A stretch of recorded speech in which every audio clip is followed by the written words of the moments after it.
Redline and we're watching another movie of the week, and the movie of this week is Say Anything from 1989. So you haven't watched it, watch it now. If you're new to Movie Week, we talk about a movie here, you guys can blow your thoughts, and in 2025 we're doing different romance movies, so let's get into it. I know I look terrible today, so ignore. Just something that was like so big, I feel like in the 80s, 90s, even to early 2000s. It's like high school where it's like this boy just like has a crush on a girl, and you're like, why does he have a crush on this girl?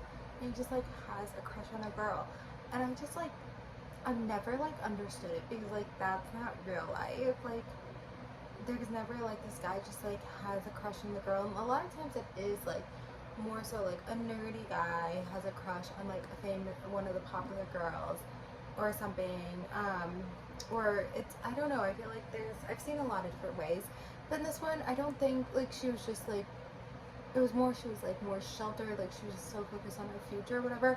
But it's like he like decides, I'm gonna like her. Like what? Like what if you're just like, you don't really know her that well, like other than like she went to your school, she was accomplished and stuff, like you don't know her well.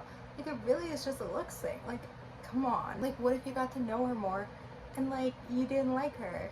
No, in these movies they're so focused on like, I like her, and then that's like what it is, that's it. And then I feel like I really liked all the scenes like with like the high school aspect, like, you know, their graduation was really fun at that party, and like having the keys thing, and like just like certain things, like, and he's like, why are you like sitting here not talking to girls, or whatever that line is closer, and like it's just like some those aspects I really liked, and I wish there was like more of that, I would say. People always talk about the boombox scene, but it's really short and she doesn't even come out, so it's like, yeah, the whole plot with like her dad is just like weird, where it's like he's actually an awful dad, and then when she like found out the truth, like he was so rude to her. Like I just don't get it, and I wonder if it's something where they like needed some type of plot like that. Like obviously this movie's about a girl who's just so focused on her future, and then she falls with like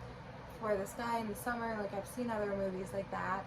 I guess she falls for him, but she's so focused on her future, and then her dad makes her choose the future. But I don't know, like the whole plot with her dad is just kind of weird, and it's like, is it needed? And it's like, I don't know. So I guess this is technically a rom-com. It's not high up on my rom-com list, and I'm not exactly sure why I added it on this list, but I feel like every single rom-com we've done this year has been very different. Like I feel like, is this our first rom-com with people in high school? Like I feel like a lot of our rom-coms are people in their older, like 20s, 30s, and I feel like a lot of rom-coms are like that.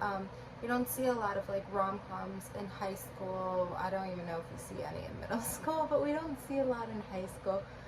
But there are a ton in high school. I just feel like there's more like in your 20s or whatever. I feel like we don't get a lot of rom-coms nowadays, and there is something nostalgic about it in the time period and the way that it was shot, and just like, also like, you know, I like loved all their looks and everything, so there's that. I guess there isn't too much else to say, so I'm gonna hear. The movie we're doing for next week is 50 First Dates from 2004. So comment below your thoughts about Say Anything, and watch 50 First Dates for next week. Thank you guys for watching. Like, comment, subscribe, and bye.